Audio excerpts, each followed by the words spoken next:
दोस्तों अदानी ग्रुप की बात करें, यहाँ पे बहुत सारी अपडेट निकल के आ रही है जिनको हम एक एक करके डिस्कस करने वाले हैं। वैसे अगर आप देखें तो अदानी ग्रुप के शेयरों में तेजी बनी हुई है और इसके पीछे वजह है कि यूएस के जो बड़े इन्वेस्टर है वो यहाँ पे बॉन्ड के माध्यम से निवेश कर सकते हैं अदानी ग्रुप में, और इस खबर के बाद में माहौल पॉजिटिव बना है। और जैसे कि डीकेएन की जो रिपोर्ट निकल कर आई उसके बाद में जो भारी गिरावट हुई, तो अब यहाँ पे अदानी ग्रुप ऐसी रिपोर्ट के खिलाफ एक्शन लेने की तैयारी कर रहे हैं जो लगातार बेसलेस ऐसी न्यूज देते हैं और फिर बहुत भारी गिरावट होती है। और इसीलिए एक्शन से भी कहा गया कि ऐसी जो रिपोर्ट पेश करें उनके खिलाफ कार्रवाई होनी चाहिए, क्योंकि लगातार अदानी ग्रुप को बदनाम किया जाने की कोशिश की जा रही है, जबकि वैसी कोई उसमें सच्चाई नहीं होती है। तो यहाँ पे बहुत सारी बातें जिनको एक एक करके हम डिस्कस करेंगे और जानने की कोशिश करेंगे क्या इस समय अदानी ग्रुप में निवेश करना चाहिए। अगर आज की बात करें तो Adani enterprises, Adani green energy, Adani Wilma limited, Adani transmission सब में तेजी बनी हुई है। यहाँ पे अगर आप देखें तो अदानी एंटरप्राइजेस अगर आप सुबह ही देखें तो 1.5% की तेजी बता रहे हैं, 1767 के स्तर पे ट्रेड करता हुआ आपको दिखाई देगा। इसके अलावा अगर आप देखें तो अदानी ग्रीन में आपको करीब 2.15% की तेजी देखने को मिलेगी। और अगर हम बात करें अदानी विलमार की, तो अदानी विलमार में 5% का अपर सर्किट लगा है। इसके अलावा अदानी ट्रांसमिशन की बात करें तो यहाँ पे आपको 2.05% की तेजी देखने को मिलेगी। तो ओवरऑल देखें तो सभी जगह पे काफ़ी अच्छा वातावरण बना हुआ है। और इसके पीछे वजह यह है कि जो रोड शो हो रहा है यूएस में उसका बेनिफिट अब देखने को मिल रहा है।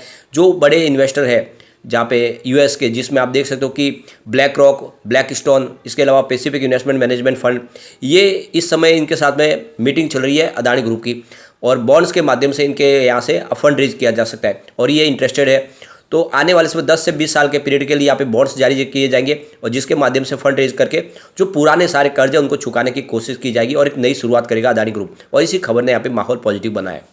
तो एक तरह से देखें तो ये हिंडनबर्ग के मुंह पे एक तमाचा होगा, क्योंकि हिंडनबर्ग ने ही रिपोर्ट पेश की थी जो यूएस के एक शॉर्ट सेलर फर्म है, और अब यूएस के ही इन्वेस्टर अगर अदानी ग्रुप में निवेश करेंगे तो उसकी बात ये झूठी साबित हो जाती है कि हिंडनबर्ग ने जो रिपोर्ट दी है उसमें कुछ तथ्य है, कुछ सच्चाई है। तो ये एक तरह से जीत है, मॉरल जीत कह सकते हैं अदानी ग्रुप की। अब यहाँ पे देख सकते हो कि अदानी ग्रुप के ऊपर लगातार जिस तरह से बेसलेस एलिगेशन लगाए जाते हैं उसी को लेकर अब अदानी ग्रुप ने एक्शन से कहा है कि उनके खिलाफ कार्रवाई करे जो गलत रिपोर्ट पेश करते हैं। तो आपको पता होगा कि 28 मार्च को डीकेएन की जो रिपोर्ट निकल कर आई कि अदानी ग्रुप ने अपना कर्ज नहीं चुकाया बल्कि उन्होंने ऐसे ही अफवाहें फैलाई है। और उसके बाद में देखें तो अदानी ग्रुप को बहुत भारी लॉस हुआ। सिर्फ 3 दिन के ट्रेडिंग सेशन में 50,000 करोड़ की उनकी रकम कम हुई, मार्केट कैप नीचे आया। और अब यहाँ पे देख सकते हो कि अदानी ग्रुप ने एक्शन से कहा है कि ऐसी जो खबर पेश करते हैं उनके खिलाफ कार्रवाई होनी चाहिए, यानी जो भी बिना तथ्यों की, बिना जांच किए ऐसे ही रिपोर्ट देते हैं। तो अदानी ग्रुप ने उसका क्लेरिफिकेशन भी दिया कि उन्होंने बाकायदा $2.15 अरब का जो कर्ज चुकाया है और ये जल्दी ही इसकी एक्सचेंज के अंदर अपडेट होगी और वो जानकारी मिलेगी।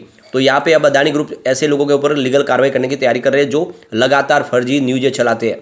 तो यहाँ पे देख सकते हो कि यहाँ पे एक लेटर दिया गया एनएससी को, और अदानी एंटरप्राइजेज चाहते हैं कि इस पूरे मामले की जांच करें और ऐसे न्यूज़पेपर और न्यूज़ एजेंसी या जो बिना जांच के ऐसे ही रिपोर्टें पेश करते हैं उनके खिलाफ कार्रवाई होनी चाहिए, क्योंकि उससे इन्वेस्टर को नुकसान होता है। उन्होंने खास ये कहा है कि जिस तरह से भारी नुकसान होता है उसमें रिटेल इन्वेस्टर फंस जाते हैं, उनको बहुत सारा नुकसान होता है। और इन्वेस्टर के फ़ायदे के लिए और उनके पैसे को बचाने के लिए ज़रूरी है कि ऐसी रिपोर्ट ना आए जो बिल्कुल सच नहीं है, तथ्य के परे है।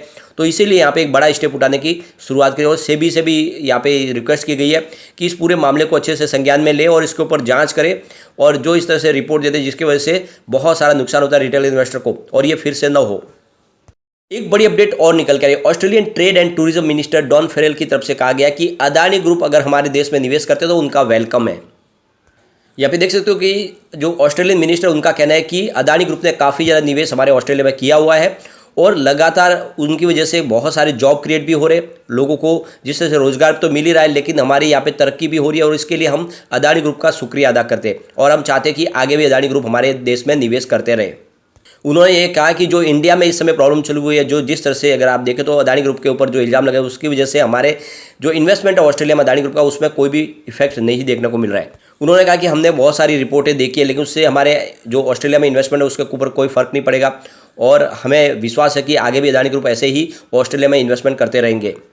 इसके अलावा भी इंडिया की दूसरी कंपनियां जो अगर ऑस्ट्रेलिया में इन्वेस्टमेंट करेंगे तो उनके लिए हम वेलकम कर रहे हैं और हम चाहते हैं कि इंडिया और ऑस्ट्रेलिया का एक रिलेशन बने और इस बिजनेस टाइप के माध्यम से आने वाले समय में बहुत सारे जॉब क्रिएट होंगे।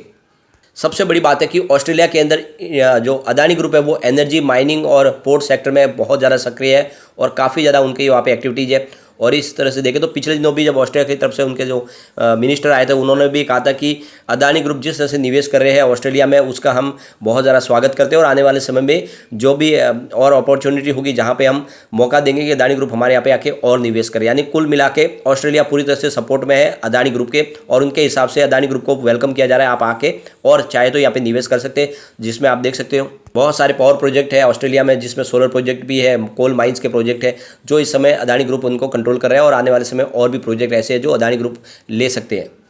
उन्होंने ये भी कहा है कि इंडिया की कंपनियों के ऊपर हमें काफ़ी ज़्यादा भरोसा है, स्पेशली अदानी ग्रुप भी बहुत मजबूत है और इसीलिए आने वाले समय में निवेश और आ सकता है। अब एक बड़ी अपडेट निकल के आ रही है, जैसे कि आपको पता ही होगा हॉल्सिम कंपनी से एसीसी और अंबुजा सीमेंट का अधिग्रहण किया है अदानी ग्रुप ने और इन कंपनियों का हेडक्वार्टर मुंबई में है, लेकिन अदानी ग्रुप का सारा कारोबार वो ऑपरेट होता है गुजरात अहमदाबाद से। और अब अदानी ग्रुप चाहते हैं कि एसीसी और अंबुजा सीमेंट का जो हेडक्वार्टर है वो भी अहमदाबाद में शिफ्ट किया जाए और वो इसकी शुरुआत कर चुके। ऐसे में प्रॉब्लम उनकी आ रही है जो वहाँ पे रोजगार है, जिनका जो कंपनी में काम करे, जो हेडक्वार्टर में काम करे, अब उनको या तो शिफ्ट होना होगा गुजरात, जो बहुत ज़्यादा मुश्किल हो जाएगा। यहाँ पे देख सकते हो कि काफ़ी लोग हैं जो उनको वहाँ पे जॉब छोड़ने होंगे, क्योंकि वो आप देख सकते स्टेट से स्टेट बदलना होगा, बहुत सारा डिस्टेंस होगा। इसके अलावा कंपनी भी अपनी तरफ से जॉब कट करवा सकते हैं, यहाँ से नई टीम वो अपने कंपनी में जोड़ सकते हैं। तो कुल मिला के बहुत सारे जो हेडक्वार्टर में काम करने वाले हो, चाहे फिर वर्कर हो या फिर मैनेजमेंट से, उन सबको लिए अब सबसे बड़ी प्रॉब्लम हुई है नई जॉब ढूंढना वापस, क्योंकि सबके लिए ट्रैवलिंग बहुत ज़्यादा मुश्किल हो जाएगा। ये काफ़ी बड़ा डिस्टेंस है और ऐसे में ट्रैवलिंग करना तो आसान नहीं है और इसीलिए लोगों को या तो फिर वापस शिफ्ट होना होगा। तो क्या सारे लोग शिफ्ट होंगे? दोनों कंपनियों के मिला के करीब 10,000 के आसपास एम्प्लॉइज़ है, जिसमें एसीसी सीमेंट में 6,000 एम्प्लॉइज़ है और अंबुजा सीमेंट में 4,700 एम्प्लॉइज़ है। तो ये काफ़ी बड़ी संख्या है और ऐसे में काफ़ी लोग हैं जिनको यहाँ पे अब जॉब जाएंगे और नई जगह पे उनको जॉब ढूंढने पड़ेंगे। तो काफ़ी ज़्यादा प्रॉब्लम हुई है लोगों के, लेकिन अदानी ग्रुप अपने पूरे के पूरे बिजनेस को गुजरात से ही कंट्रोल करते हैं और इसीलिए वो अपने हेडक्वार्टर को अहमदाबाद में ही शिफ्ट करेंगे। अब यहाँ पे एक बड़ी अपडेट और निकल के आ रही है, जैसे कि अदानी ग्रुप के ऊपर बहुत सारा कर्जा है। आने वाले समय उनको करीब देखें तो 23 बिलियन डेट जो है वो उनको पे करना है। अगर ये 23 बिलियन डॉलर का हर साल अगर जो डेट है उनको क्लियर करना है तो उसके लिए जो उनका बिजनेस में उसका 20% अर्निंग ग्रोथ आनी चाहिए, तभी उस डेट को वो पे कर पाएंगे। वैसे वो आप देखें तो कोशिश बहुत सारी कर रहे हैं और रोड शो का इफेक्ट देखने को मिल रहा है। आने वाले समय में अगर नया निवेश इनको मिल जाता है ब्लैक रॉक की तरफ से या ब्लैक स्टोन की तरफ से, तो उनको एक बड़ी राहत मिल जाएगी। 10 से 20 साल का समय मिल जाएगा, पुराने कर्ज को वो चुका पाएंगे और अपने बिजनेस को फिर से आगे बढ़ा पाएंगे। अदानी ग्रुप ने अपना विजन क्लियर किया कि वो आने वाले समय एयरपोर्ट के लिए और भी सारे एयरपोर्ट यहाँ पे एक्वायर करने को तैयार है। अगर सरकार की तरफ से बीड लाइए तो वहाँ पे वो जरूर उसमें हिस्सा लेंगे। इसके अलावा भी अगर वर्ल्ड के दूसरी जगह पे कई एयरपोर्ट मिलेंगे तो वहाँ पे वो जरूर लेंगे और अपने बिजनेस को तेज़ी से आगे बढ़ाने की कोशिश करें। इस समय उनका जो फोकस है कि वो पोर्ट्स और एयरपोर्ट के दोनों के बिजनेस में ज़्यादा ध्यान दें।